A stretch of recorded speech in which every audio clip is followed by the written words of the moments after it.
자, 하나님 말씀 함께 봉독하겠습니다. 함께 봉독하실 하나님 말씀 누가복음 5장 1절로 11절까지 말씀을 교독하겠습니다. 함께 봉독하실 하나님 말씀 누가복음 5장 1절로 11절까지 말씀을 교독합니다.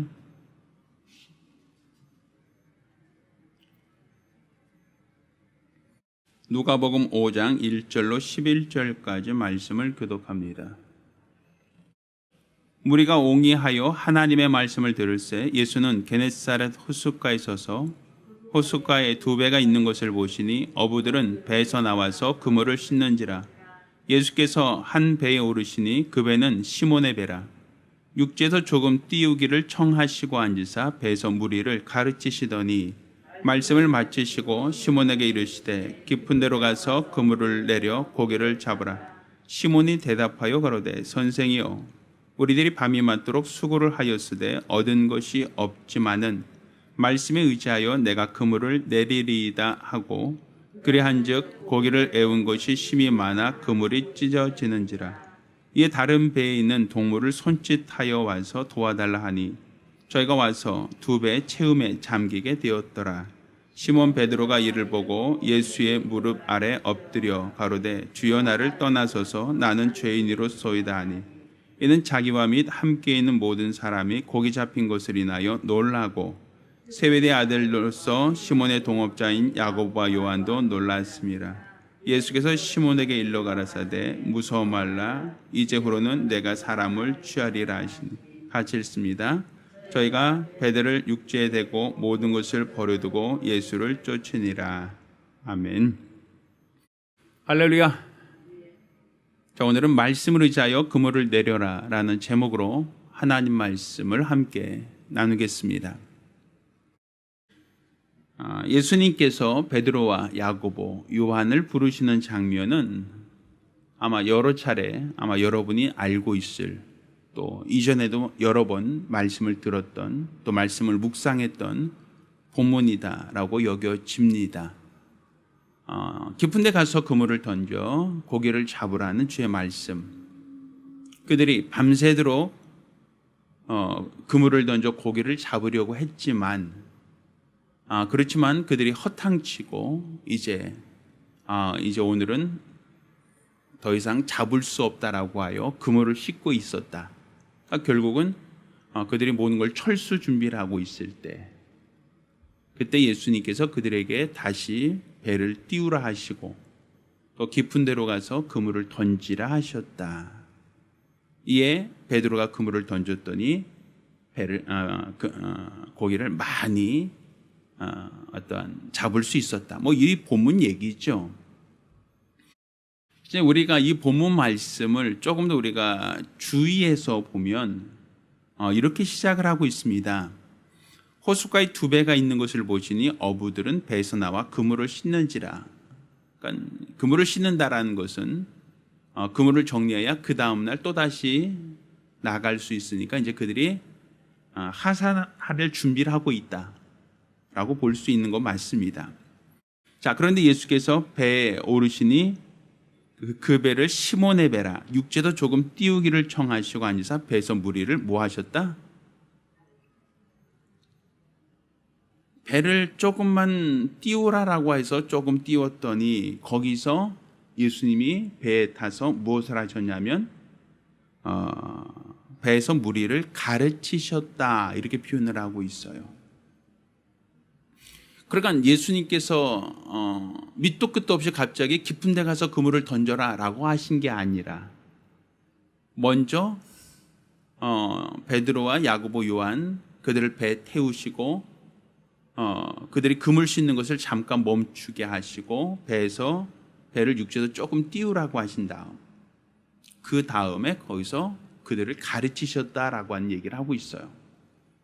물론 오늘 본문에는 무엇을 가르쳤는지에 대한 얘기는 기록되어 있지 않아요. 예수님이 어떤 말씀으로 베드로와 야고보와 요한을 가르치셨는지 어떤 말씀을 하셨는지는 전혀 기록이 없죠. 자, 그런데 그 이후에 말씀을 마치시고라고 되어 있단 말이에요.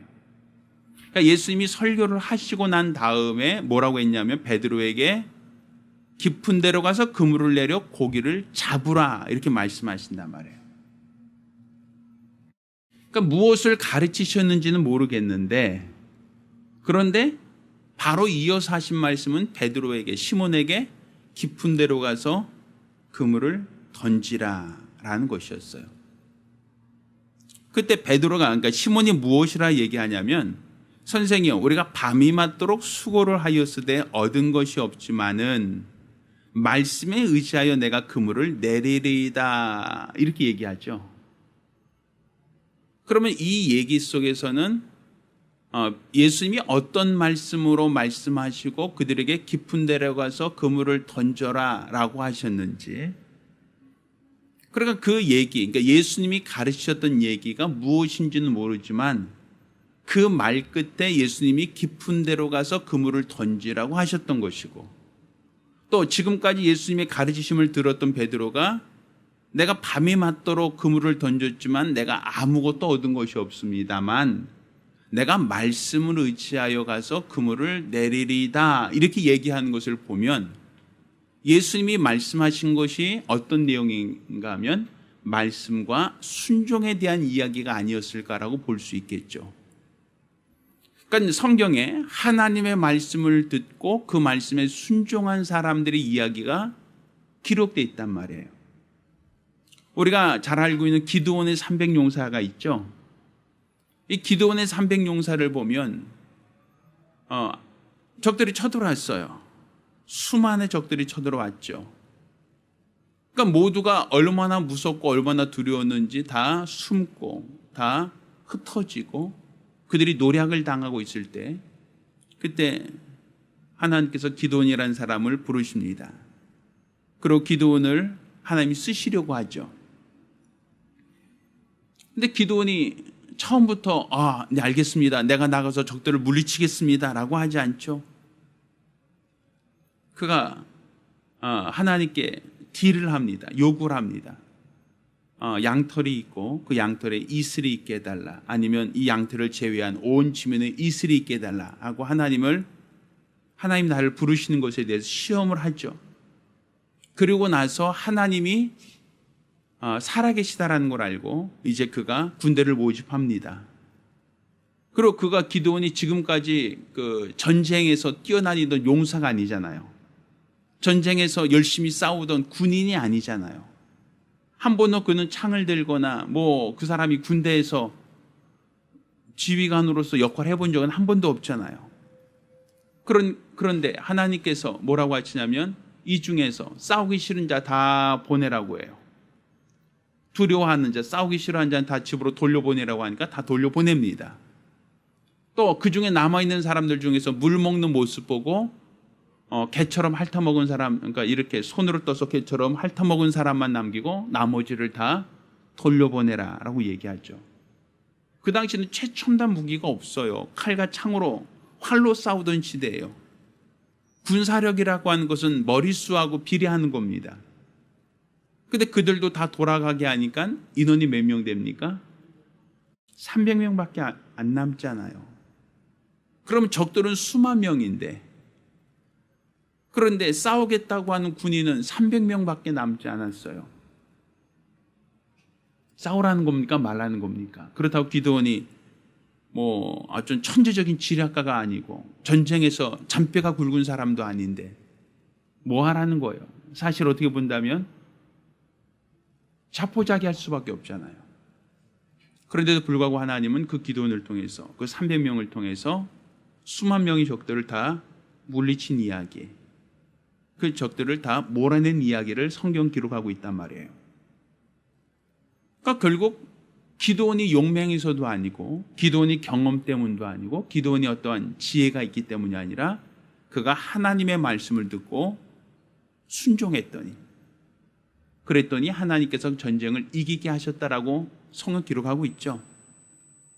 그것처럼 성경에는 하나님이 쓰셨던 수많은 사람들의 얘기가 기록되어 있는데, 그 사람들이 믿음이 있다라고 하는 것은 그들이 하나님의 말씀을 받고 그대로 순종했을 때, 그때 하나님께서는 여리고성이 무너지는 놀라운 증거를 보여주시고 또 때로는 홍해가 갈라지는 그 역사를 보여주시기도 하고 하나님께서는 말씀에 순종하는 자들을 통해서 일하시는 얘기를 수많은 사건, 인물들을 통해서 얘기를 하고 있단 말입니다. 그러니 구약시대에 하나님이 쓰셨던 사람, 하나님이 함께 하셨던 사람, 하나님께서 큰 능력을 주셨던 그 모든 사람들의 공통분모가 무엇이냐면 하나님의 말씀을 받고 그 말씀에 순종했던 사람들의 이야기란 말이에요. 근데 기도원처럼 하나님 말씀을 받았을 때 그 말씀이 도저히 현실적인 감각과 떨어질 수도 있어요. 군대에 가서 싸우라고 하는데 군인들 다 돌려보내라고 하는 얘기가 어떻게 가당한 얘기입니까? 도저히 불가능하잖아요. 여리고성을 7번 돌라고 하는 얘기가 전쟁을 하겠다는 사람들에게 있어서 얼마나 비현실적인 얘기입니까? 그런데도 불구하고 하나님 말씀대로 그대로 순종했을 때 전쟁을 이기더라. 그런 얘기가 성경 기록되어 있거든요. 사실 예수님께서 무슨 말씀하셨는지는 기록이 되어 있지 않아요. 그렇지만 베드로에게 깊은 데로 가서 그물을 던지라라고 얘기하실 때 그 얘기는 밤새도록 그물을 던졌어요. 그런데 얻은 것이 없어서 지금 베드로와 다른 사람들이 지금 매우 피곤한 상태, 지쳐있는 상태예요. 근데 그 당시 배는 모터보트가 아니고 다 노를 저어가는 배거든요.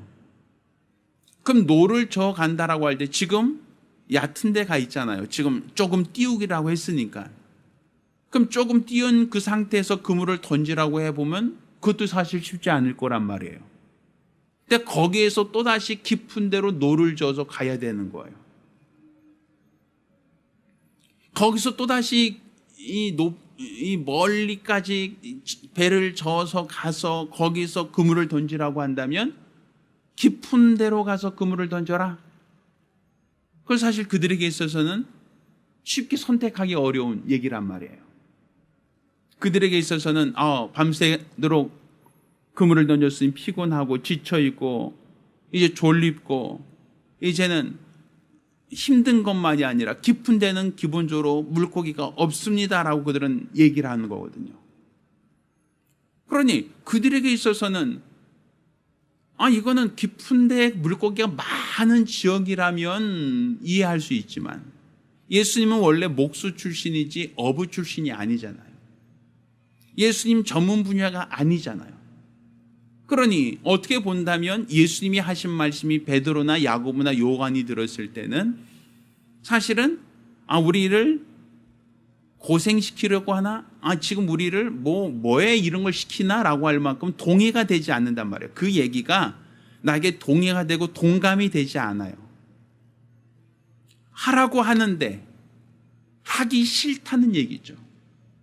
그러니까 지금까지 하나님 말씀 들으면서 예수님이 전하신 하나님 말씀은 하나님의 말씀을 명령으로 받아라. 그 말씀을 듣고 순종해라. 그러면 전쟁을 이기고 승리할 수 있다.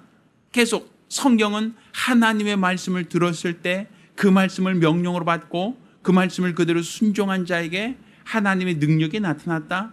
성경 기록하고 있으니까. 근데 그것을 베드로에게 전했을 때 베드로는 지금 내가 알고 있는 것과 지금 내 상태를 봤을 때는 도저히 깊은 데로 갈 수 있는 사정도 아니고 형편도 아니지만 오늘 본문에 주의 말씀을 의지하여 내가 그물을 내리겠습니다 하고 깊은 데로 갔다는 거예요. 그리고 그물을 내렸다는 것이죠.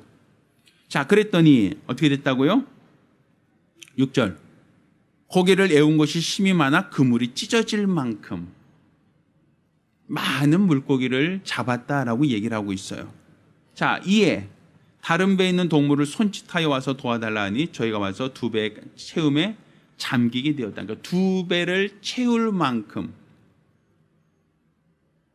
아주 많은 고기를 잡았다라고 되어 있죠.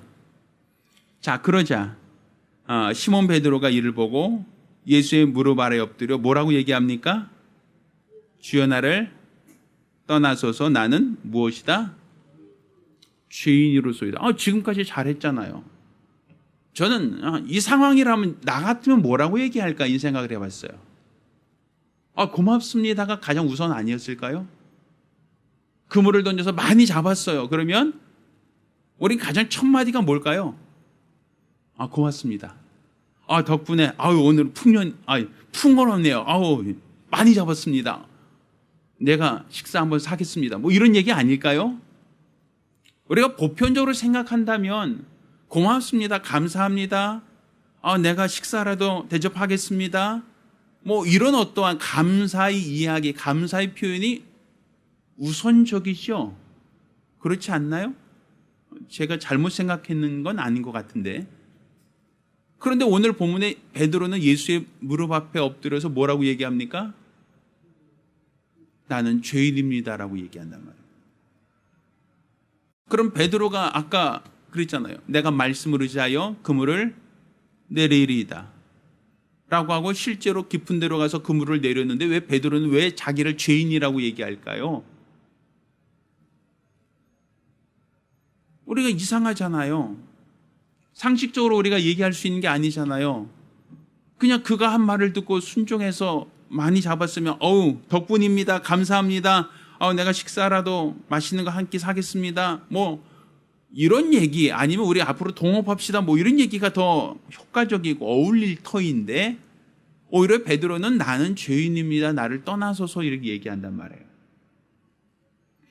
그 얘기는 다른 말로 예수님이 지금까지 하나님의 말씀에 대해서 얘기하고 그 말씀에 순종한 자에게 하나님은 함께 하셨고 능력을 보여주셨다라는 얘기, 그런 말씀, 그런 어떠한 메시지를 전하셨다라고 보여지고 또 베드로가 그 말을 들었어요. 그래, 옛날에 성경에 나오는 인물은 그랬지. 성경에 나오는 기드온은 그랬지. 성경에 나오는 여호수아는 그랬어 하고 자기도 알고 있죠.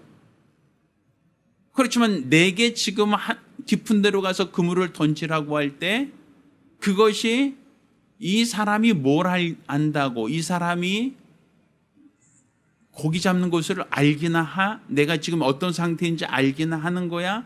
이 사람이 지금 나에게 내가 피곤하고 지쳐있고 힘든 거 이 사람 몰라서 그런 거야? 마음으로는 동의가 안 됐다는 얘기죠. 하라고 하니까 하겠습니다. 그냥 가라고 하니까 그냥 가겠습니다라고 그들이 배를 몰았고 그물을 던졌지만 마음에 내켜서 알겠습니다. 순종하겠습니다. 네, 당신의 말을 믿습니다라고 하는 어떤 그런 개념보다는 마지 못해서예요. 하기 싫은데요. 그냥 하라니까 하지만 내가 하고 싶어서가 하는 게 아니고 하라고 하니까 하지만 내가 하겠다는 어떤 의지를 갖고 하는 게 아니라 그냥 하라고 하니까 말씀을 의지하여 하겠습니다. 그리고 배를 옮겨서 깊은 데로 옮겼고 거기서 그물을 던졌더니 많은 물고기를 거두었다. 그러니까 베드로는 그 많은 물고기를 거두면서 뭘 생각한 거예요? 저가 누구길래 이런 능력이 있을까? 그러니까 예수님의 신성에 대해서 궁금하겠죠. 저가 과연 누구길래 이런 큰 능력을 나에게 보여줄 수 있을까? 이 첫 번째예요. 저가 누구이길래. 그러니까 예수님의 신성. 또 한 가지는 내가 그를 메시아로 보지 못했다는 얘기죠. 내가 그를 못 알아봤다는 얘기죠. 그러니 그가 말씀하실 때 내게 말씀하시니까 누군지를 모르니까 내 마음으로 동의가 되고 내 마음으로 그 말씀에 기쁨으로 순종된 게 아니라 그냥 하기 싫은 것, 마지 못해서 억지로 했다라고 한 얘기밖에 안 된단 말이에요. 결국 나는 죄인입니다라고 하는 말 속에는 내가 당신을 못 알아봤습니다. 그래서 당신이 내게 말할 때 나는 하기 싫었고 가기 싫었고 내가 피곤하다고 지쳐있다고 나는 안 가고 싶다고 얘기하고 싶었는데 그런데 당신이 가자 하니까 가기는 갔지만 던지긴 던졌지만 나는 많은 것을 얻으려고 던진 게 아니라 그냥 하라고 하니까 그냥 했습니다. 그 정도겠죠? 많은 물고기를 기대하고 그물을 던진 게 아니라 그냥 해보라니까 그냥 기대 없이 했습니다. 나는 죄인입니다. 그 얘기를 하는 거예요. 그러니까 결국 이 베드로가 그 이후로 배와 그물을 버려두고 예수를 쫓았다라고 기록하고 있어요. 그러니까 예수님이 제자가 되었다는 얘기죠. 여기선 베드로만이 아니라 야고보와 요한도 같이 배를 버려두고 예수를 따랐다, 쫓았다라고 얘기가 되고 있어요. 그러니까 예수님이 그 제자를 삼으실 때 있었던 어떤 한 에피소드고 하나의 어떤 사례, 사건이다라고 볼 수 있어요. 자, 그런데 우리가 여기서 항상 주목할 것은 무엇이냐면 성경에, 그러니까 그들에게 예수가 말씀하실 때 그들이 들었던 얘기들은 과거 얘기, 이전 어떤 기드온의 얘기나 여호수아의 얘기나 과거 하나님 말씀 듣고 그 말씀에 순종했던 사람들이 얘기일 수 있어요. 그건 그 당시 베드로가 살았던 그 당시가 아니라 훨씬 더 이전에 살던 사람들이 이야기일 수 있거든요. 그런데 지금 나에게 말씀하시는 이가 누구냐라는 것이었어요. 지금 내 사정, 내 형편, 내 모든 처지를 전혀 무시하고 나에게 말씀하신 그분이 누구시냐라는 거예요. 또 그분이 내게 말씀하실 때 내가 그 말씀이 내게 동의가 되지 않고 내가 납득이 되지 않고 내 형편에 봤을 땐 도저히 지킬 수 있는, 도저히 순종할 수 있는 그러한 내용이 아니더라도 내가 그 말씀에 순종할 수 있겠느냐라는 것이죠. 지금 하나님은 동일하게 물어보는 거예요. 여기서 베드로와 야고보만 물어보는 게 아니라 우리에게도 동일하게 말씀하시는 거예요. 이 성경 말씀이 하나님 말씀인 걸 믿느냐라는 거고, 너 이 말씀을 들을 때 그 말씀에 순종할 수 있겠느냐라는 걸 물어보시는 거예요. 근데 그 말씀이 내 형편, 내 사정에서 볼 때는 도저히 지킬 수 있는 말씀이 아니고 도저히 순종할 내용이 아닐 수 있어요. 지금 내 처지는 밤새도록 일을 해서 피곤하고 지쳐있고 내가 힘들어요. 지금 내 처지에서는 지금 깊은 데로 갈 수 있는 시간도 없고 또 그만큼의 여력이 없어요. 지금까지 당신이 말한 거 내가 그물을 씻다 말고 들어준 것만 해도 참 배려를 해주신 거고 배려를 한 거고 존중해 준 건데 거기에 더해서 깊은 데로 가서 그물을 던지라고까지 얘기하니 사실 어떻게 보면 힘들고 지치잖아요. 그런데도 불구하고 주의 말씀에 순종하였더니 그 말씀에 순종했더니 많은 물고기가 거두었다. 많은 물고기를 잡을 수 있었다. 결국 우리의 믿음이 무엇이냐 하면 나에게 주시는 말씀이 하나님의 말씀, 누가 나에게 이 말씀을 하시는가에 대한 그 주체를 먼저 볼 수 있어야 되고 그것이 하나님의 말씀이라고 한다면 그 말씀에 내가 순종할 때 능력이 있다는 거예요. 그 말씀에 내가 순종할 때 하나님이 능력이 따른다는 것이에요. 하나님 말씀은 능치 못하심이 없는 이라 했거든요. 그러니 소경에게 명한 즉 소경이 눈을 떴다. 안지명에게 명한 즉 안지명이가 일어났다. 또 백부장에게 앓고 있는 하인이 있어 예수님께서 우리 집에 갈 수 없습니다라고 하는 그 백부장에게 말씀을 하나 없어서 내 하인 낫겠습니다라고 할 때 그 하인 나았다. 성경이 이렇게 말씀하실 때 따르는 기사와 표적과 능력이 있었다는 걸 얘기하고 있지 않습니까? 그러면 그 화살의 방향을 나와 내 가정에게도 똑같이 향하게 하여 나에게 말씀하시면 내가 순종하겠습니다. 또 우리는 많은 능력을 기대하잖아요. 많은 능력을 바라잖아요. 많은 것을 우리는 바라면서 왜 나에게 말씀하시는 그 말씀을 우리는 원하지 않느냐는 거예요. 우리는 하나님의 복을 받기를 원하고 있고 또 실패하고 세상에서 좌절했을 때 우리는 그 모든 것을 회복시키는 주의 능력, 주님의 위로를 원하잖아요. 그럼 깊은 데로 가서 그물을 던지라고 말씀하신 그 말씀이 나에게도 있어야 되고 나에게도 들려야 되고 또 내가 순종할 수 있는 그 말씀이 있어야 될 터인데 우리는 항상 하나님의 말씀보다는 뭔가 변화되어지는 어떠한 변화만 우리가 요구하고 있지는 않는가. 내가 순종하지 않고 내가 순종할 말씀이 없는데 변화라는 것을 어떻게 기대할 수 있어요? 땅에다 씨를 심지 않았는데 거기서 무엇을 바라기를 바란다면 우린 그것을 우리는 헛되다라고 말할 수 있을 거예요. 왜? 심지 않은데도 뭘 거둘 수 있겠어요? 그러면 심은 데서 거둘 수 있다는 건 우리 모두가 이해할 수 있잖아요. 그러면 나에게 하나님 말씀을 심겨주시면 내 안에서 자라서 열매를 결실할 수 있습니다 라고 우리 말할 수 있겠죠. 그러면 이 마음밭에 하나님 말씀하옵소서가 우선이 돼야 된단 말이에요. 그 말씀이 때로는 내 생각과 다를 수 있고, 그 말씀이 또 때로는 내 환경과 다를 수 있고, 또 그 말씀이 내 처지와 다를 수 있어요. 내 상식과 다를 수 있어요. 그렇다 할지라도 내게 말씀하옵소서 내가 듣겠나이다. 내게 말씀하옵소서 내가 순종하겠나이다. 내게 말씀하옵소서 내가 따르겠나이다. 이게 우리의 믿음이에요. 우리 믿음은 하나님 말씀을 앞서가는 게 아니라 그 말씀이 나에게 들려졌을 때 순종하는 게 우리 믿음이라고 얘기하는 거예요. 말씀하시면 가겠습니다. 말씀하시면 따르겠습니다. 말씀하시면 순종하겠습니다. 그게 믿음이에요.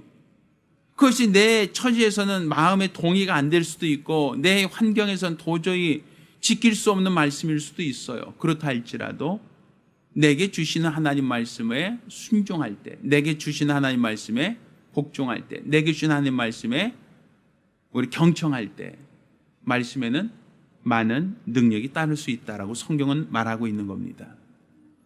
따라 저와 여러분 모두가 하나님 말씀에 권위를 두기를 예수 이름으로 축원합니다. 하나님 말씀에 권위를 두고 그 말씀이 나에게 명령이 되기를 바랍니다. 그것이 때로는 나의 생각과 다를 수 있고 내 판단과 다를 수 있고 내 경험과 다를 수는 있어요. 그렇다 할지라도 하나님 말씀에 권위를 두는 신앙, 하나님 말씀에 권위를 두는 그 믿음, 그것만큼은 결코 우리가 양보할 수 없다는 걸 깨닫기를 예수 이름으로 축원합니다. 우리 같이 기도하실 때 주여 내게 말씀하시면 내가 듣겠나이다. 내가 말씀하시면 내가 따르겠나이다. 내가 말씀하시면 내가 순종하겠나이다. 내가 하나님 말씀보다 앞서가지 않게 하시고 또 내게 말씀하실 때 그 말씀 듣고 순종할 수 있는 믿음 갖게 도와달라고. 때로는 내가 피곤하고 지쳐 있을 때, 때로는 내가 실패하고 좌절하고 낙심하고 있을 때, 또 내가 세상 지식과 세상 상식이 가득 차 있다고 생각할 때 하나님 말씀이 내 생각과 다를 수 있고 내 판단과 다를 수 있고 내 환경과 처지와 다를 수 있어요. 그렇다 할지라도 하나님 말씀에 순종할 때 여리고성이 무너져 내렸던 것처럼 주의 말씀에 순종하게 싸우니 나를 통해서 하나님의 능력이 나타날 수 있게 해달라고 간절히 사모하며 한 목소리로 기도합니다. 은혜로우신 아버지 하나님, 우리 하나님의 거룩한 말씀을 받고 그 말씀을 듣고 순종하는 믿음 갖게 도와주시옵소서. 때로는 하나님의 말씀이 내 생각과 다르고 내 판단과 다르고 내 경험과 다를 수 있습니다. 그렇지만 그렇다 할지라도 하나님 말씀에 권위를 둘 수 있도록 도와주시옵소서. 하나님 말씀에 권위를 두고 그 말씀에 순종할 수 있는 믿음을 갖게 도와주시옵소서.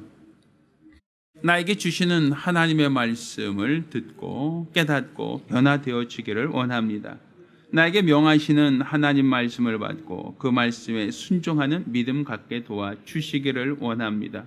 우리 하나님의 말씀이 생명이 되고 은혜가 되고 능력이 될 수 있도록 도와주시고, 이로써 하나님 말씀을 두고 순종할 때 우리 하나님이 함께 하시는, 하나님이 도와주시는, 우리 하나님이 주관하시는 믿음의 거룩한 역사와 거룩한 증거를 보게 하여 주시옵소서. 내가 피곤하고 지치고 절망하고 있을 때, 세상에서 실패하고 세상에서 좌절하고 낙심하고 있을 때, 혹은 세상에서 내가 지혜롭다라고 스스로 판단하며 내가 그쪽으로 경험과 또 전문적인 지식이 있다라고 생각할 때 각각 그 환경과 처지는 다를 수 있지만, 그렇다 할지라도 내게 명하시는 말씀, 내게 주시는 하나님 말씀을 받을 때 가장 먼저 하나님 말씀에 권위를 두고 그 말씀에 순종할 수 있는 믿음 갖게 도와주시옵소서. 하나님 말씀에 권위를 두고 그 말씀에 순종할 때 하나님이 함께 하시며 하나님이 도와주시며 하나님이 주관하신다는 걸 깨달아 알게 도와주시옵시고, 이로써 우리 하나님이 일하시는 거룩한 증거를 보기 원합니다. 하나님이 일하시는 거룩한 역사를 보기 원합니다. 우리 하나님이 일하시는 거룩한 증거와 능력을 가지고 살아가기 원하오니 도와주시옵소서. 온전히 우리 하나님이 함께 하시는, 하나님이 도와주시는, 하나님이 주관하시는 믿음의 역사와 걸어간 증거를 갖고 살아갈 수 있도록 도와 주시옵소서. 살아계신 우리 주 예수 이름으로 기도드렸습니다. 아멘. 이제는 우리 주 예수 그리스도의 은혜와 아버지 하나님의 극진하신 사랑과 보혜사 성령님의 교통하시고 역사하심이 오늘 이와 같이 우리 하나님의 말씀을 받고 말씀에 순종함으로 하나님이 함께 하시는 증거, 그 역사를 보길 사모한 우리 모든 성도들과 가정들 위해 이제로부터 영원까지 함께 있을지어다. 아멘. 우리 하나님께 영광을 돌리겠습니다.